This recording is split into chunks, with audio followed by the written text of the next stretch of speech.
क्या है, जैसे लहू लाल होता है वैसे हो जाएगा, और सूरज अपनी रोशनी देना बंद कर देगा। उस समय क्या है, अंधियारा अंधियारा ही होगा। जैसे कोई अंधा चलता फिरता है, वचन में लिखा है, वैसे ही लोग बिना रोशनी के चले फिरेंगे। हम आपको वचन में पढ़कर सुनाते हैं, लिखा हुआ है वचन में। और इसलिए आगे हम वचन में देखेंगे कि जो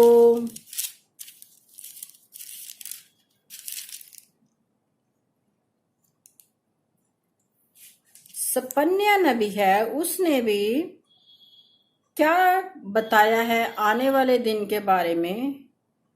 यहोवा का भयानक दिन निकट है, वह बहुत वेग से समीप चला आता है।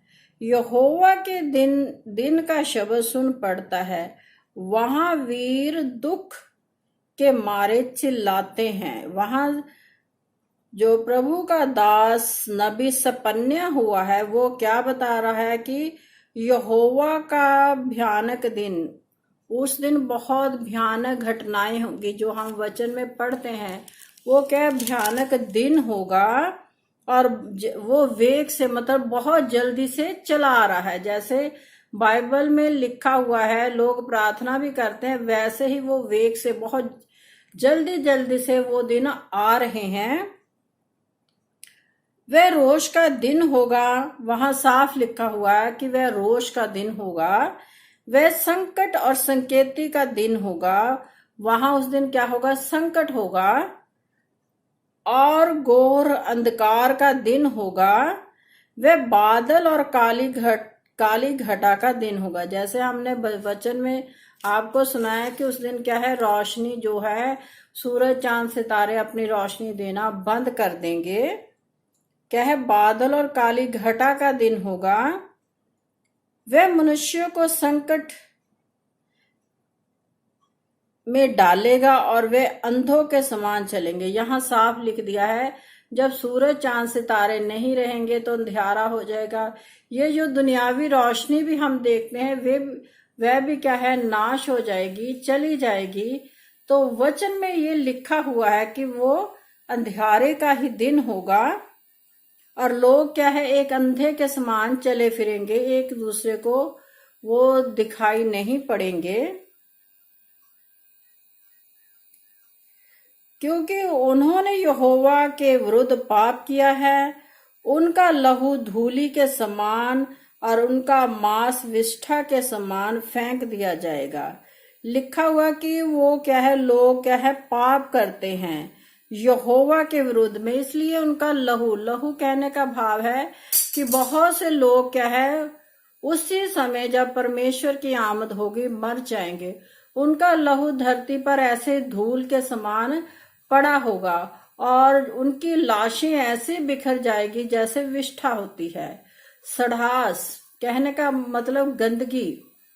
जब लाशें ही लाशें हो जाएंगी धरती पर, तो क्या होगा, वो गंध, उनमें से दुर्गंध निकलेगी, जिससे जो है सारा क्या है, धरती की जो, जैसे आप देखें कि बहुत बार वर्षा के बाद भी क्या है, गंध सी ऐसे आती है। कभी कभी तो अच्छी खुशबू आती है, लेकिन 2-3 दिन के बाद क्या है, उस पानी में से गंध आने लग जाती है, बदबू आने लग जाती है, जो हमें अच्छी नहीं लगती। लेकिन वचन में लिखा हुआ है कि वह वैसा ही दिन होगा। यहोवा के रोष के दिन में ना तो चांदी से उनका बचाव होगा और ना सोने से, क्योंकि उसके जलन की आग से सारी पृथ्वी भस्म हो जाएगी। वह पृथ्वी के सारे रहने वालों को घबराकर उनका अंत कर डालेगा। वहां साफ साफ लिखा हुआ कि जो लोग बहुत अमीर हैं, वो अगर चाहेंगे, जैसे लोग दुनियावी चीजें प्राप्त करने के लिए रुपया, सोना, चांदी से प्राप्त कर लेते हैं, लेकिन उस दिन, परमेश्वर के दिन को, वो किसी सोने से भी प्राप्त नहीं कर सकेंगे, ना चांदी से प्राप्त कर सकेंगे, क्योंकि परमेश्वर जो है वो दिलों को जांचकर उसका क्या है, न्याय करेगा। ना कि तुम्हारे सोने चांदी से। अगर ऐसा होता तो परमेश्वर अन्यायी परमेश्वर कहलाता, क्योंकि जो लोग अमीर हैं वो ही क्या है उस राज्य में प्रवेश करते, और जो इंसान गरीब है वो उसमें प्रवेश नहीं कर पाता।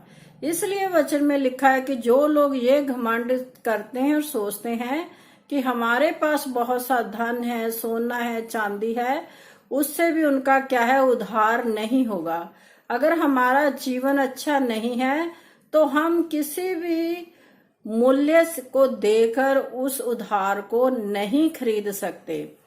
ये वचन में साफ साफ लिखा हुआ है। और आगे हम आपको सुनाते हैं कि जो वचन में आगे लिखा हुआ है,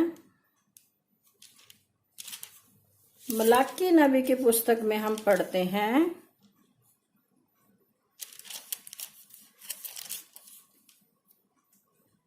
क्योंकि देखो वह धधकते भट्टे का सा दिन आता है जब सब अभिमानी और सब दुराचारी लोग अनाज की खूंटी बन जाएंगे, और उस आने वाले दिन में वह ऐसे भस्म हो जाएंगे कि उनका पता तक ना रहेगा।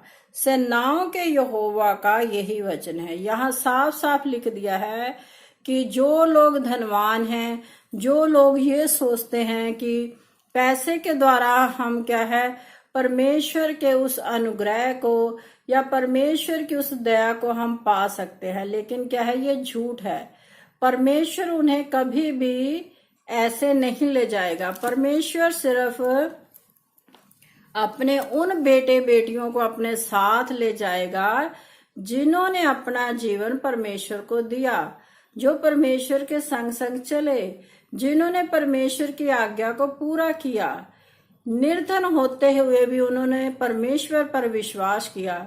विश्वास करने के लिए ये जरूरी नहीं है कि आप बहुत अमीर हो या मिडिल क्लास के लोग हो, जो सिर्फ ये समझते हो कि प्रभु यीशु मसीह के ऊपर सिर्फ हमारा ही हक है। ऐसे बहुत से लोग सोचते हैं कि जो गरीब लोग होते हैं उनका परमेश्वर के ऊपर कोई अधिकार नहीं है, जबकि ये झूठ है। आप देखिए बहुत से लोग ऐसे होते हैं जिनका जीवन अमीर लोगों से ज्यादा अच्छा होता है। वो चैन की नींद सोते हैं क्योंकि वो परमेश्वर पर भरोसा रखते हैं।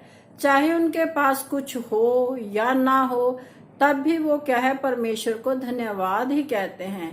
परमेश्वर के विरोध में कभी भी वो नहीं बोलते। और कुछ लोग ऐसे होते हैं कि परमेश्वर उनको बहुत सा देता रहता है, फिर भी क्या है वो बुड़बुड़ाते रहते हैं। जैसे पुराने नियम में आप पढ़ सकते हो कि जब कौम इस्राएल को यहोवा परमेश्वर मूसा नबी के द्वारा बाहर निकाल कर ले आया, तब भी लोग क्या है उस समय भी लोग बुड़बुड़ाते थे। और आपने वचन में पढ़ा होगा कि 40 साल तक परमेश्वर ने उनकी सारी जरूरतों को पूरा किया। उनको खाने के लिए रोटी दी, पीने के लिए पानी दिया, उनके वस्त्र फटने नहीं दिए, उनके जूते टूटने नहीं दिए। कहने का भाव जितनी भी संसारिक चीजें होती हैं जो आम इंसान को जरूरत के लिए चाहिए वो सब दी, लेकिन फिर भी क्या है वो कौम जिससे यहोवा परमेश्वर प्यार करता था वो भी उस पर बुड़बुड़ाते थे। ऐसा ही आज लोग बहुत से ये समझते हैं। आज आप देखिए संसार में ऐसे ही लोग हैं। जो अमीर लोग हैं वो ये समझते हैं कि परमेश्वर पर हमारा ही अधिकार है, हम ही उनके वारिस हैं, जबकि ये झूठ है। वचन में भी लिखा हुआ है कि धनी का परमेश्वर के घर में प्रवेश करना अनहोना है, क्योंकि जो इंसान धनी होते हैं उनका जीवन पाप में जीवन ही होता है। बहुत कम धनी लोग होते हैं जो शुद्ध जीवन को व्यतीत करते हैं, क्योंकि उनके पास बहुत सा पैसा होता है जिसके कारण वो बहुत सा पाप भी करते हैं। इसीलिए वचन में लिखा हुआ है कि जो अमीर लोग हैं वो परमेश्वर के राज्य में प्रवेश नहीं कर सकते। तो सबको जय मसीह की। अगर आपको ये मेरा वीडियो अच्छा लगता है तो आप इसे लाइक कीजिए, शेयर कीजिए, प्रभु के वचन को फैलाएं और प्रभु से बहुत सारी बरकतों आशीषों को पाए। सबको जय मसीह की।